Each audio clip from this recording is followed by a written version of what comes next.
오늘 말씀을 좀 볼게요. Today's scripture, 오늘 성경은 구약 성경 미가입니다. 마이카. 우리 챕터 6, 6장 1절부터 8절까지 말씀입니다. Let's read together. 너희는 여호와의 말씀을 들을지어다. 내게 이르시기를 너는 일어나서 산 앞에서 쟁변하여 작은 산으로 내 목소리를 듣게 하라 하셨나니 너희 산들과 땅의 견고한 지대들아 너희는 여호와의 쟁변을 들으라. 여호와께서 자기 백성과 쟁변하시며 이스라엘과 변론하실 것이다. 이르시기를 내 백성아 내가 무엇을 내게 행하였으며 무엇에 너를 괴롭게 하였느냐 너는 내게 증거하라. 내가 너를 애굽 땅에서 인도하여 내어 종노릇하는 집에서 속량하였고 모세와 아론과 미리암을 보내어 내 앞에 행하게 하였었느니라. 내 백성아 너는 모압 왕 발락이 꾀한 것과 수올의 아들 발람이 그에게 대답한 것을 추억하며 시딤에서부터 길갈까지의 일을 추억하라. 그리하면 나 여호와의 의롭게 행한 것을 알리라 하실 것이니라. 내가 무엇을 가지고 여호와 앞에 나아가며 높으신 하나님께 경배할까? 내가 번제물 1년 된 수화지를 가지고 그 앞에 나아갈까? 여호와께서 천천의 수양이나 만만의 강수 같은 기름을 기뻐하실까? 내 허물을 위하여 내 마다들을 내 영혼의 죄를 인하여 내 몸의 열매를 드릴까? 사람아 주께서 선한 것이 무엇임을 내게 보이셨나니 여호와께서 내게 구하시는 것이 오직 공의를 행하며 인자를 사랑하며 겸손히 내 하나님과 함께 행하는 것이 아니냐. 아멘. 아멘. 아멘. I want to tell you something before preaching because I have a lot of pages today morning. So please be patient for me. It's too long preach today. Okay. 자, 미가서는요. BC 700년쯤에 기록된 하나님의 말씀입니다.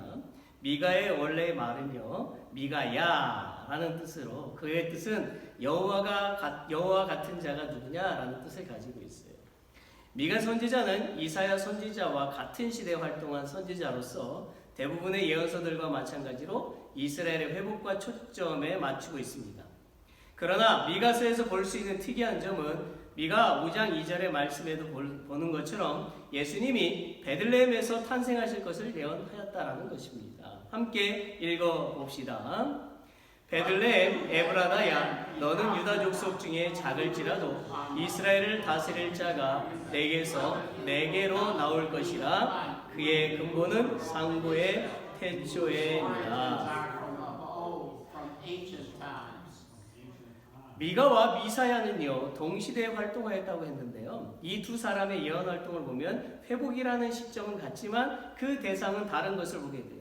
즉 이사야는 궁중 시인이며 정치가로서 국가적이고 정치적인 문제를 다루면서 여러 왕들에 대해서 예언하였습니다.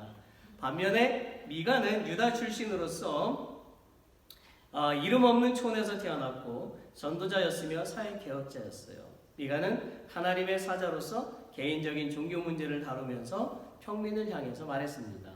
미가의 이런 성향으로 미가서 전체는 이스라엘 백성들 개개인의 삶과 믿음의 회복에 초점이 맞춰져 있습니다. 특히 오늘 우리가 나눌 말씀을 보면 두 부분으로 나누어져 있지요. 첫째 부분은 1절에서 5절이고 둘째 부분은 6절에서 8절입니다. 1절에서 5절의 내용은 하나님이 미가를 통해서 이스라엘 백성들과 쟁론하시면서 책망하시는 말씀입니다. 6절에서 8절의 내용은 하나님이 미가를 통해서 이스라엘 백성들의 개개인의 잘못된 신앙을 바로잡기 위해서 무엇을 해야 하는지 말씀해 주시고 계십니다.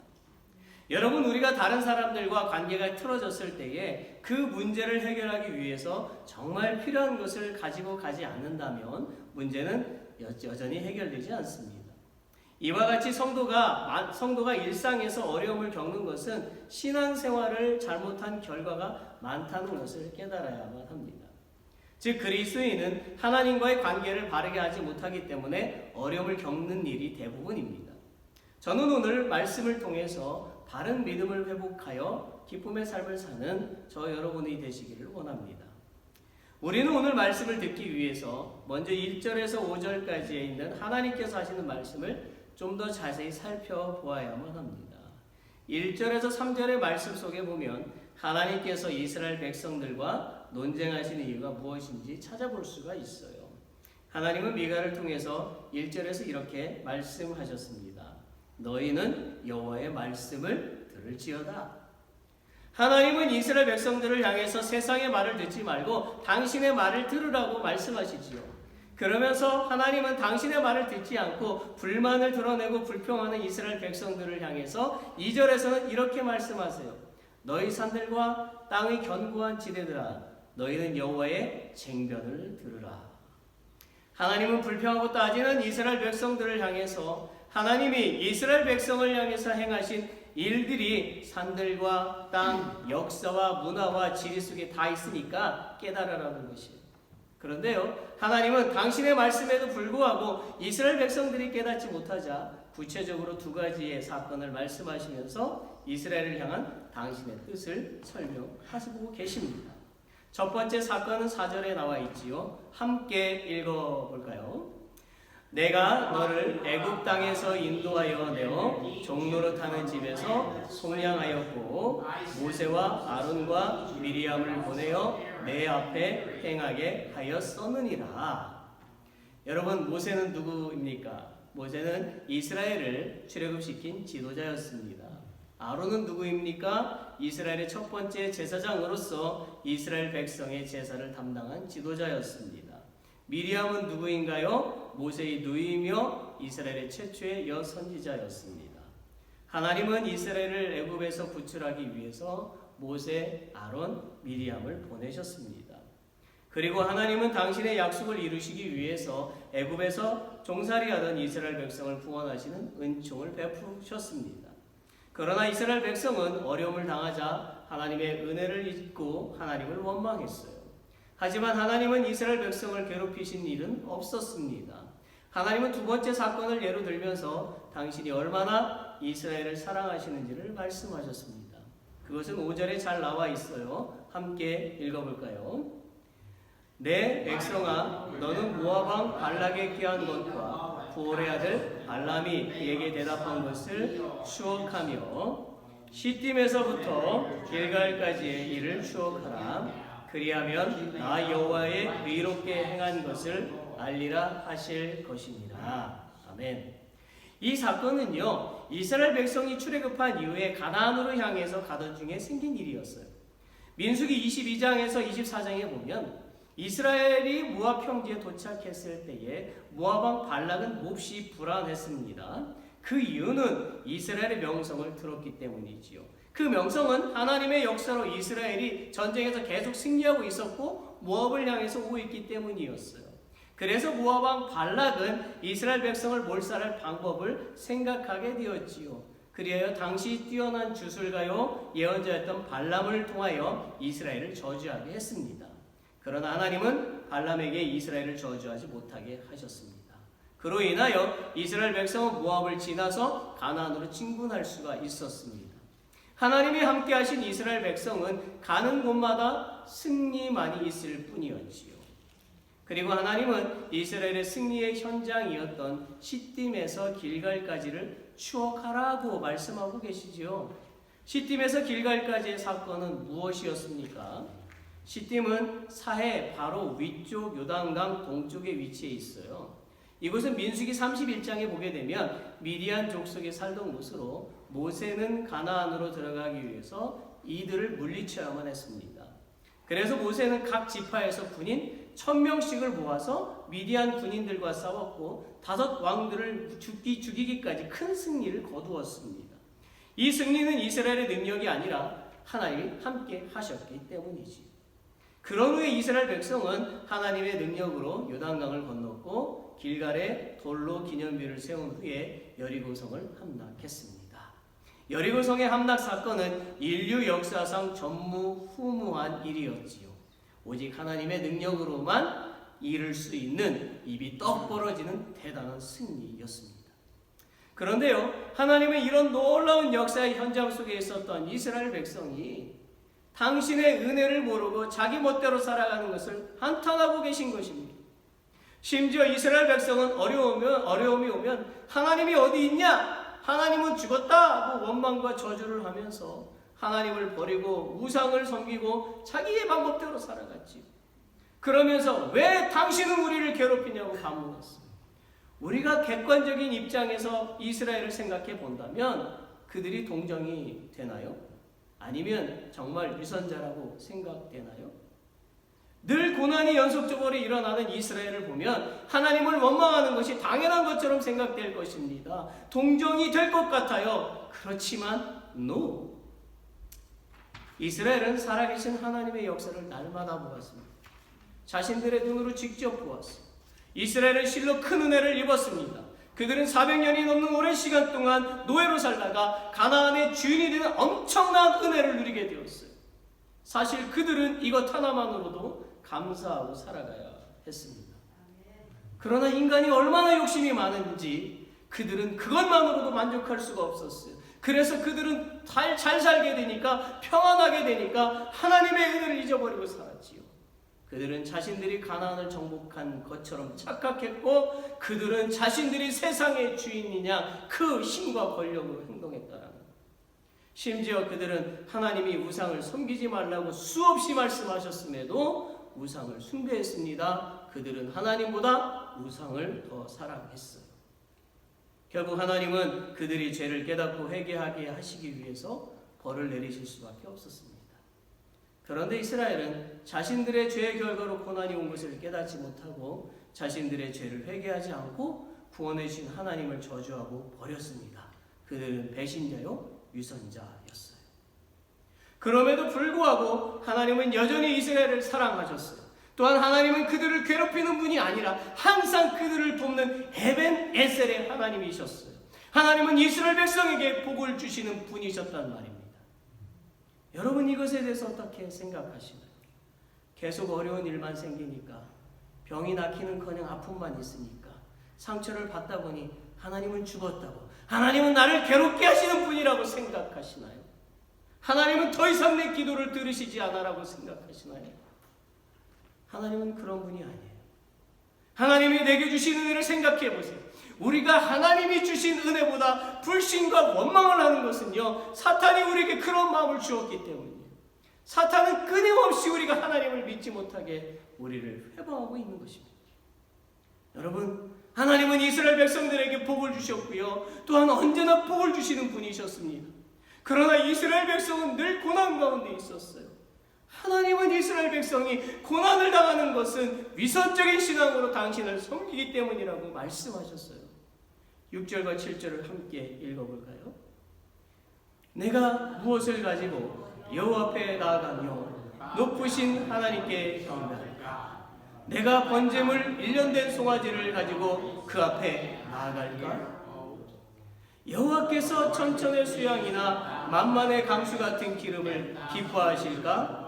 내 허물을 위하여 내 맏아들 내 영혼의 죄를 인하여 내 몸의 열매를 드릴까? 여러분, 맏아들은요, 이스라엘이 하나님의 환심을 사기 위해서 드릴 수 있는 최상의 희생 제물이었답니다. 실제로 맏아들을 희생 제물로 드리는 제사는 가나안의 이방 족속의 풍습이었어요. 사람을 희생 제물. 그러나 열왕기하 3장과 16장에 가서 보면 이스라엘 백성은 이 풍습을 받아들여서 종종 행했다라는 것입니다.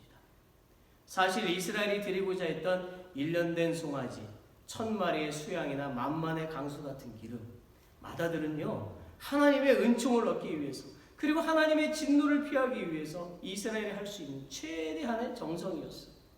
그러나 이 모든 것은 결코 하나님을 기쁘시게 할 수 없었습니다. 그 이유는 시편 51편 17절 말씀에 잘 나와 있어요. 함께 읽어볼까요? 하나님의 구하시는 제사는 상한 심령이라. 하나님이여 상하고 통회하는 마음을 주께서 멸시치 아니하시리다. 할렐루야. 아멘. 하나님이 이스라엘 백성에게 요구하시는 것은 형식적이고 외식적인 예배가 아니라 진실한 그 마음이 담겨진 헌신이었기 때문이에요. 다시 말해서 하나님은 우리가 이 세상에 살 때에, 우리가 예배를 드릴 때에 진실하고 겸손한 모습으로 살아가라는 것입니다. 이런 삶에 대해서 예수님도 말씀하셨지요.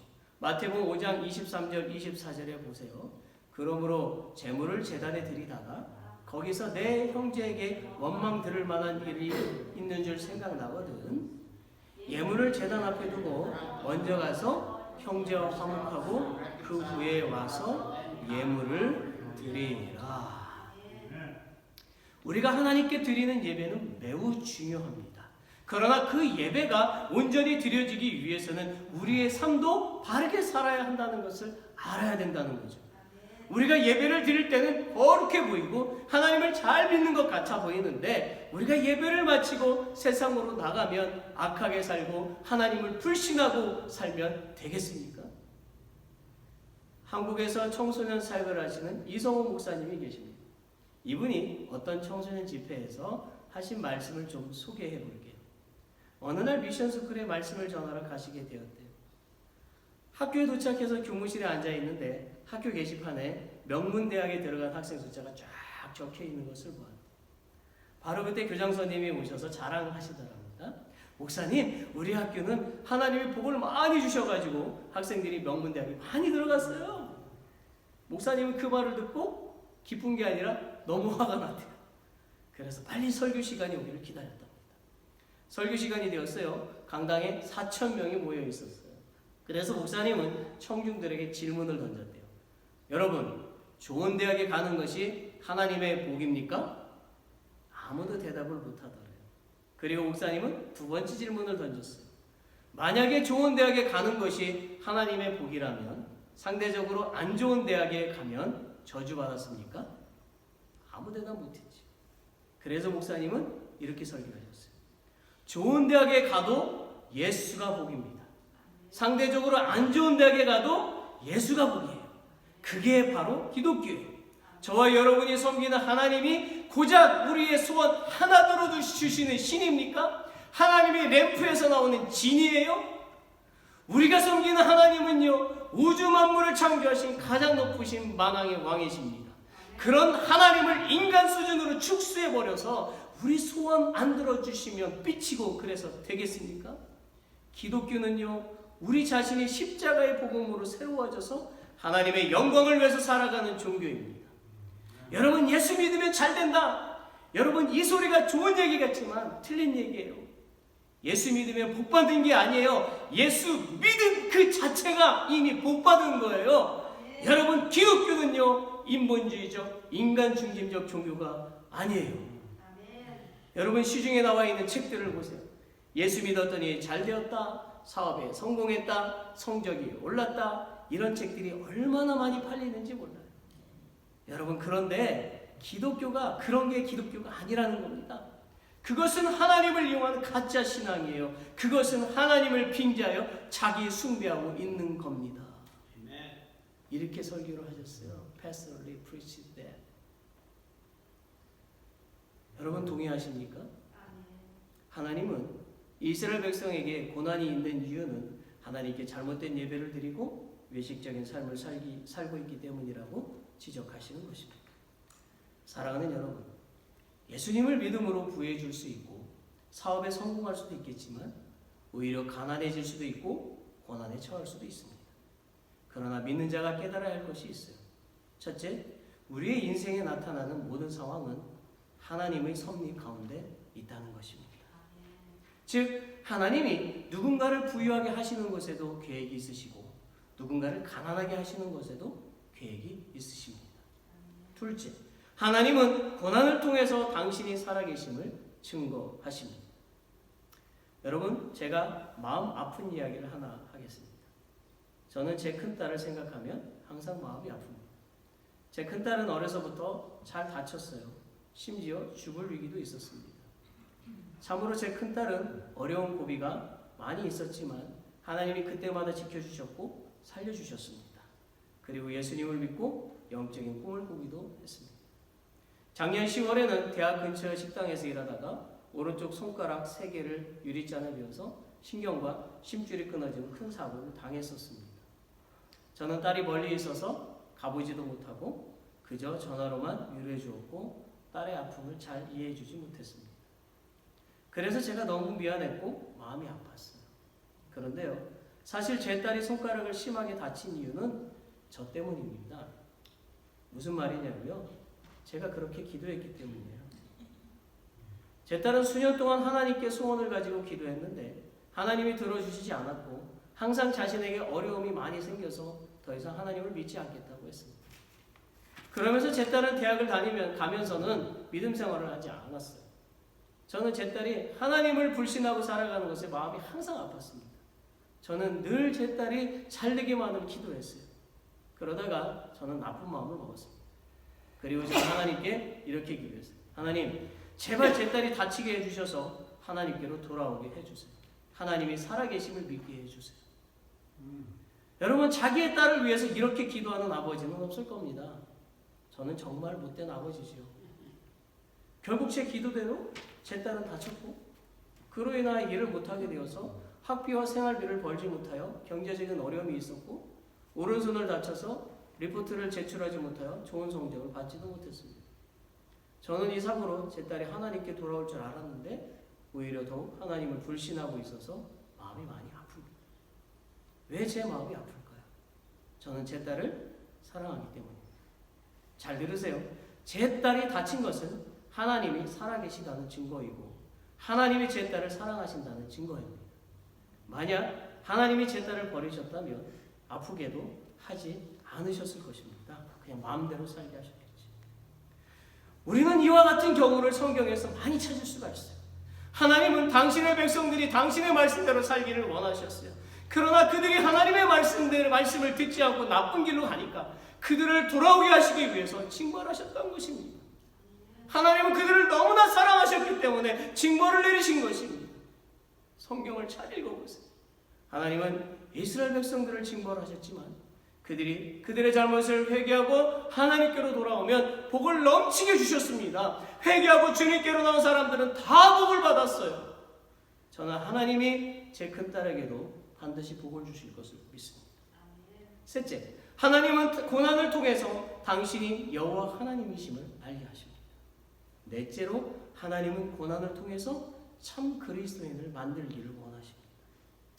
여러분, 1950년 한국 전쟁 때 수많은 북한 군인들은 예수님을 믿는다는 이유로 남한에 있던 그리스인들을 많이 죽였습니다. 어떤 그리스인들은요, 예수님을 부인하고 자신의 목숨을 살렸어요. 그러나 어떤 그리스인들은 끝까지 예수님을 믿는다고 말하다가 죽임을 당했습니다. 당시 불신자들이나 예수님을 부인하고 목숨을 구한 그리스인들은 예수님을 믿다가 죽임을 당한 그리스인들을 미련하고 어리석었다고 말했을 것입니다. 그러나 여러분, 저는 여러분에게 단호하게 말할 수 있습니다. 하나님은 그 당시 순교한 그리스인들의 믿음을 귀하게 여기셔서 오늘날 한국을 위대한 나라로 만들어 주셨습니다. 그 당시 순교한 그리스인이야말로 예배에서 다짐한 것을 삶으로 보여준 진정한 그리스도인이었습니다. 우리가 살고 있는 이 지구에 사계절이 있기 때문에 사람이 살 수 있는 것입니다. 단순한 예로 이 지구에서 벌이 사라져도 인류는 멸망합니다. 열매를 거둘 수 없어요. 이 지구에 겨울만 있어도 인류는 멸망합니다. 하나님이 6일 동안 세상을 창조하시고 우주 만물을 운행하시고 계시기 때문에 인류는 멸망하지 않고 살아가고 있는 것입니다. 우리는 이 사계절만으로도 하나님의 사랑을 깨달을 수가 있어야 하죠. 그러므로 우리는 우리가 없는 것 때문에, 우리를 어렵게 하는 것 때문에 한탄하고 괴로워할 것이 아니라 우리가 가진 것, 특별히 죄와 허물로 죽을 수밖에 없었던 우리를 구원하신 예수님의 은혜를 생각하며 감사하며 살아가야 할 것입니다. 오직 구원자는 예수 그리스도뿐입니다. 여러분, 진정 우리는 하나님을 우리의 수준에 맞춰놓고 우리의 기도를 들어주면 기뻐하고 안 들어주시면 삐치고 있지는 않나요? 만약 우리가 그렇게 살고 있다면 반드시 회개해야 합니다. 그리고 하나님의 음성을 들어야 합니다. 우리는 하나님이 우리 그리스도인에게 진실로 요구하시는 것이 무엇인지를 들어야만 하는 거예요. 그것은 8절에 잘 나와 있어요. 함께 읽어볼까요? 사람아, 주께서 선한 것이 무엇임을 내게 보이셨나니 여호와께서 내게 구하시는 것이 오직 공의를 행하며 인자를 사랑하며 겸손히 내 하나님과 함께 행하는 것이 아니냐. 우리는 이 말씀 속에서 세 가지를 찾을 수가 있어요. 첫째는 오직 공의를 행하라는 것입니다. 공의가 무엇입니까? 공의는 의로운 삶을 사는 것입니다. 뿐만 아니라 사회적으로 모든 사람에게 대해서 공평하게 대하는 것입니다. 매매 행위나 재판 등 사회 전반적인 생활에서 바르게 살아가는 것입니다. 이 말을 좀 더 현실적으로 설명해 볼게요. 이스라엘 백성은 정기적인 종교절기를 잘 지켰어요. 그리고 하나님의 말씀이 들어있는 경문을 이마에 붙이고 다니는 등 종교생활에 엄격하고 열심을 냈습니다. 그러나 그들의 실제적인 삶에 있어서는 거룩하지 않았어요. 그들은 부자가 약자의 재물을 약탈하고 권력자는 민중을 투색하여 자기 배를 불리기에 바빴습니다. 그 당시 제사장들이 그런 삶을 살았어요. 미가 선지자가 활동하는 그 시대의 유다 나라도 그랬습니다. 물론 우리가 성경을 자세히 살펴보면 구약의 선지서 많은 부분이 사회의 정의의 파탄에 대한 경고임을 알 수가 있어요. 하나님은 이스라엘의 공의를 분별하지 못하는 행동에 대해서 바르게 살아라! 그렇게 말씀하시는 거예요. 8절 내용을 통해서 봐도 하나님은 불의의 재물을 들고 당신께 나오는 사람은 외면하시는 분이심을 알 수가 있지. 반면에 하나님은 드릴 것이 없이 빈손으로 나왔어도 바르고 정직하게 살아가는 그 사람의 예배를 기쁘시게 받으시는 분이십니다. 여러분, 오늘날 한국의 어떤 대형교회는요, 도로에 불법 주차해서 예배 중이라고 차 거울에 붙여놓고 사람들을 불편하게 만들고 짜증나게 만들기도 합니다. 주차장이 없으면 지하철도 잘 되어 있으니까 모두 지하철을 타고 예배 드리러 가든지 아니면 공영 주차장에 주차하고 좀 걸으면 되는 거 아닌가요? 그리스도인들이 그렇게 하면 얼마나 멋있겠어요. 또한 한국의 서울에는 차가 워낙 많다 보니까 홀수제, 짝수제 운행을 할 때가 있어요. 그런데 그것을 어기는 사람들 중에는 고위 공직자들도 있습니다. 불법을 저지른 공직자들에게 물어보면 I don't know 라고 대답한대요. 매우 비겁하고 무책임하죠. 어쩌면 그 안에는 그리스도인도 있을 것입니다. 저는요, 한국의 그리스도인의 엉뚱한 행동을 볼 때마다 화가 치밀어 오릅니다. 예배당에서는 거룩한 찬송이 울려 퍼지고 거룩한 예배를 드리지만 실제 생활에서는 공의를 흐리는 삶을 사는데 하나님께서 그런 사람의 예배를 받으실까요? 사치스러운 옷으로 치장하고 사치스러운 물건으로 꾸민 교회, 거짓으로 포장된 영성, 내 자녀만 귀한 줄 알고 이기적인 신앙으로 키우는 부모들. 한국 사회가 빚더미에 올라앉고 빈익빈 부익부 현상이 갈수록 심해지는 이유는 하나님께 잘못된 예배를 드리고 있기 때문입니다. 또한 지금의 남북 관계나 한일 관계 또한 그리스도인들을 향한 하나님의 경고임을 깨달아야 합니다. 한국의 대형 교회들은 사치스러운 옷을 벗어버리고 헐벗고 가난한 사람들에게 그 재물들을 나누어줘야 합니다. 그리스도인은 법을 더 잘 지켜야 하는 거죠. 하나님은 아모스 선지자를 통해서 이렇게 말씀하셨어요. 아모스 5장 24절에 보면 오직 공법을 물같이 정의를 하수같이 흘릴지. 그리고 침례 요한은 누가복음 3장 13절과 14절에서 다음과 같이 말하죠. 내 백성을 빼앗고 강탈하지 말아라. 사랑하는 여러분, 예수님을 믿는 사람들이 더 법을 어기고 더 악하게 살아서야 되겠습니까? 우리는 남이 법을 지키지 않는 것을 질타하기 전에 먼저 우리가 법을 잘 지키고 있는지 살펴보아야 합니다. 우리는 남의 허물을 비난하기 전에 우리가 여호와 보시기에 바르게 살고 있는지 살펴보아야 합니다. 저도 저 자신을 돌아보면서 부끄러운 게 있고 반성합니다. 두 번째, 자비심으로 타인을 사랑하는 것입니다. 8절에 있는 인자를 사랑하면은 불쌍히 여기는 마음으로 사람을 사랑하라는 뜻이에요. 이것은 에로스 같은 그런 어떤 육체적인 사랑을 말하는 것이 아닙니다. 여기서 사랑하며라는 이 말은 히브리어로 헤세드라고 하는데 헤세드는 하나님의 속성이면서 동시에 언약의 기본 원리를 가리켜요. 그래서 선지자들은 타인에게 하나님의 사랑을 나타내지 못할 경우 하나님과의 언약을 어긴 것으로 이해를 했습니다. 어느 날 예수님이 갈증이 너무너무 많이 나셨어요. 그래서 물을 마시기 위해서 어디에 가셨죠? 우물에 가셨습니다. 그런데 물을 떠올릴 바가지가 안 보이는 거예요. 그래서 사람이 올 때까지 기다리고 계셨죠. 그때 한 여인이 물을 길러 왔습니다. 그 여인은 사마리아인이었어요. 예수님은 그 여인을 본 순간 남편이 5명이나 있었던 것을 알아차리셨죠. 예수님은 우물가에 다가온 그 여인에게 말을 걸으셨어요. 그러자 그 여인은 나는 사마리아인이고 당신은 유대인인데 유대인은 사마리아인을 천하게 여기고 멸시하는데 당신은 어찌해서 나에게 묻습니까? 라고 했어요. 예수님은 그 여인에게 한 번 더 말씀하셨어요. 내 남편을 데려와라. 그러자 여인은 나는 남편이 없습니다. 주님이 말씀하시죠. 내 말이 맞아. 내게는 남편이 5 있었지만 지금 있는 남편은 내 남편이 아니야. 내 말이 참되도다. 사마리아 여인은 불쌍한 사람이었어요. 사마리아인이라는 이유 때문에 유대인들로부터 천시받았고 남편이 5명이나 바뀔 정도로 불행한 사람이었어요. 그래서 그 여인은 혹시라도 사람들이 욕할까봐 늘 자신의 과거를 숨기고 살았죠.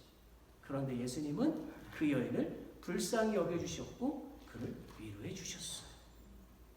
만약 우리가 이런 사람을 만난다면 어떻게 하시겠습니까? 험담하나요? 비난하나요? 그렇게 해서는 안 됩니다. 사랑하는 여러분, 예수님은 마태복음 19장 19절에서 이렇게 말씀하셨습니다. 내 이웃을 내 몸과 같이 사랑하라. 그런데 사실 잘 안 되잖아요. 어떻게 하면 이웃을 내 몸처럼 사랑할 수 있을까요? 그것은 우리가 그들에게 우리의 진실한 마음을 전하는 것입니다. 예수님을 보십시오. 그분은 우리를 사랑하시는 표현으로 아버지 하나님의 말씀에 순종하여 벌거벗은 채 십자가 위에서 죽으셨습니다. 예수님은 체면을 버리고 그것을 통해 희생의 사랑을 우리에게 보여주셨고 구원해 주셨어요. 여러분, 혹시 우리는 누군가의 약점을 조롱하고 있지 않습니까? 우리의 인생은 양파와 같은 것입니다. 벗겨도 실수투성인 것이 사람입니다. 결혼할 때 꼭 해주는 말이 있어요. 결혼해서 잘 살아. 이 말은 돈을 많이 벌고 잘 살아 라는 뜻이 아니죠. 이 말은 서로 부족하니까 서로 위로해주고 서로 사랑하면서 살라는 말이에요. 저는 이렇게 모든 분들이 성도 간에 이웃 간에 사랑하는 마음과 온정의 손길을 잃지 않는 삶을 살기를 기도합니다. 마지막으로 겸손히 하나님과 동행하라는 것입니다. 앞에 2가지는 사람과의 관계가 밀접한 관련이 있었다면 겸손히 하나님과 동행하라는 것은 하나님과의 관계에 관한 것이죠. 이스라엘 백성은 정말 교만했습니다. 그들은 항상 하나님의 은혜로 살았습니다. 실제로 그들에게는 하나님의 은혜가 넘쳤습니다. 그런데 여러분, 우리도 알듯이 이스라엘 백성은 행복한 일이 생기면 하나님을 찬양했고 불행한 일이 생기면 하나님을 저주했습니다. 그들은 한 입으로 찬송도 하고 저주도 했어요. 그들은 하나님의 백성, 선택받은 백성이라고 자신 있게 말하면서 고난만 닥치면 하나님을 원망하고 우상을 섬기고 이방인들처럼 세상의 방법대로 살았습니다. 하나님은 불신으로 살고 있는 그런 이스라엘을 향해서 겸손히 하나님과 함께 행하라고 말씀하고 계십니다. 그것이 살 길이라고 깨우쳐 주시는 것입니다. 여러분, 성경에 기록된 수많은 인물들 가운데 욥의 삶을 살펴보세요. 욥은 자신이 일평생 모아놓은 재산을 하루아침에 다 잃어버렸습니다. 또한 귀한 자녀들도 불의의 사고로 다 잃었어요. 심지어 자신의 몸에 악창이 나서 죄의 앉아서 긁고 있었어요. 욥은 사람이 당할 수 있는 최악의 일을 당했어요. 그럼에도 불구하고 그는 겸손히 하나님과 동행했지요. 그가 겸손히 하나님과 동행한 증거는 그의 고백을 통해서 알 수가 있습니다. 그는 욥기 23장 10절에서 이런 고백을 했습니다. 같이 읽어봅시다. 나의 가는 길을 오직 그가 아시나니 그가 나를 단련하신 후에는 내가 정금같이 나오리라. 아멘. 그가 모진 고통 가운데서도 이런 고백을 할 수 있었던 것은요, 하나님은 모든 것들의 주인이시요 창조주이심을 분명히 믿었기 때문입니다. 사랑하는 엘림교회 성도 여러분, 하나님 앞에서 자신의 의로움을 주장할 사람은 아무도 없습니다. 우리는 하나님의 은혜 속에 살 때에도 그분의 함께하심을 믿고 감사해야 하고 겸손해야 합니다. 또한 사람들로부터 상처를 받거나 모함을 받거나 고단한 삶을 산다 할지라도 하나님의 함께하심을 믿고 겸손히 예수님이 가신 길을 따라가야만 하는 거죠. 우리가 겸손히 예수님을 따라가면 결국 욥의 고백을 하게 될 것입니다.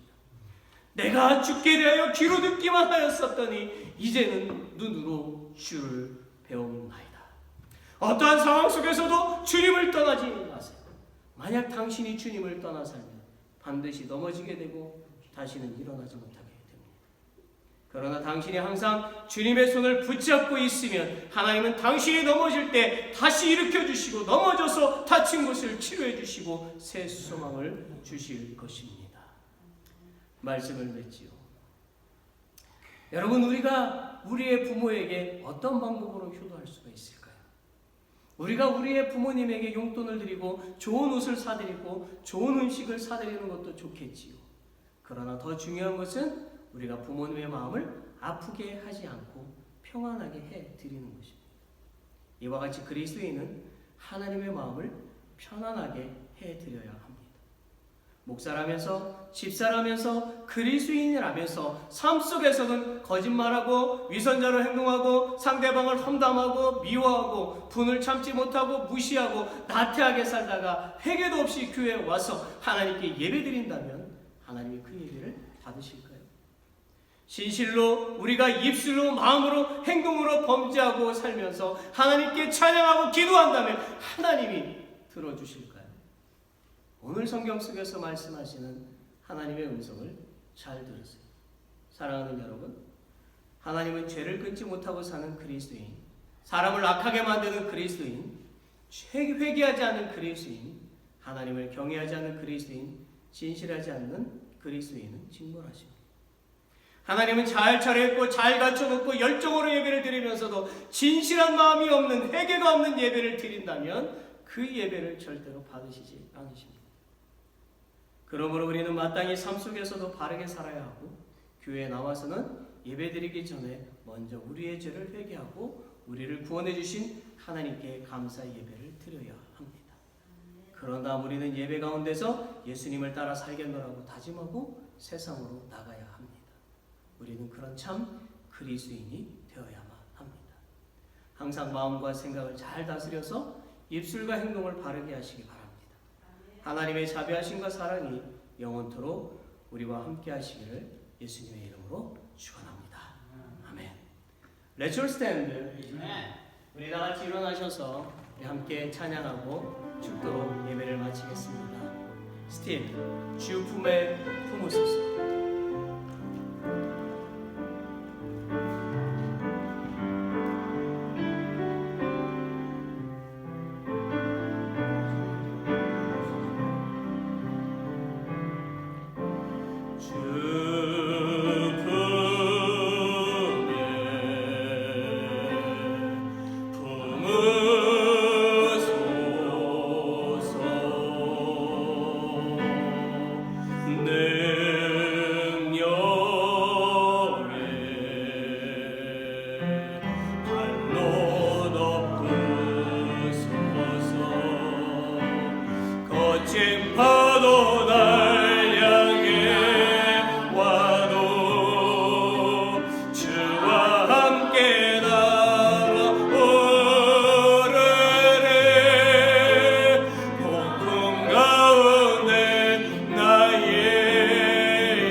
주님 안에 나가리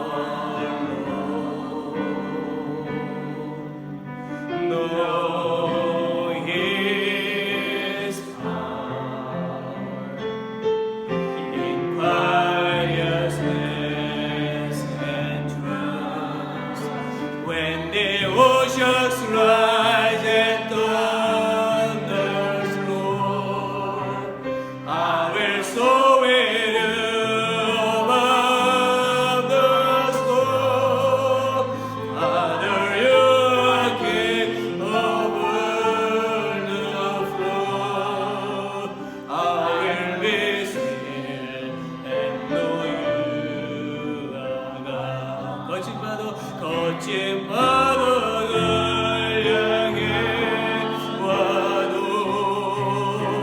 주와 함께 날아오르네. 폭풍 가운데 나의 영혼 I will be still and know you are God. I will be still, I will be still and know you are God. 아멘. Let's pray. 하나님, 우리가 다시 세상으로 나갑니다. God, we go out into the world again. 이번 한 주간도 주님 안에서, 하나님 안에서 정말 하나님께서 우리를 보살펴 주시고 안전하게 해주시고 기쁨이 넘치게 해주시고 성령 충만케 하여 주옵소서. My God, take care of us this week too, so that we are safe, filled with joy, and filled with the Holy Spirit. 그리고 굳세 믿음을 주시어서 유혹과 고난을 이겨내게 하여 주옵소서. And give us strong faith so that we can overcome temptations and hardships. Now be the grace of our Savior Jesus Christ, the great love of God, and the communion of the Holy Spirit to all who worship Him today and forever. Amen. Amen.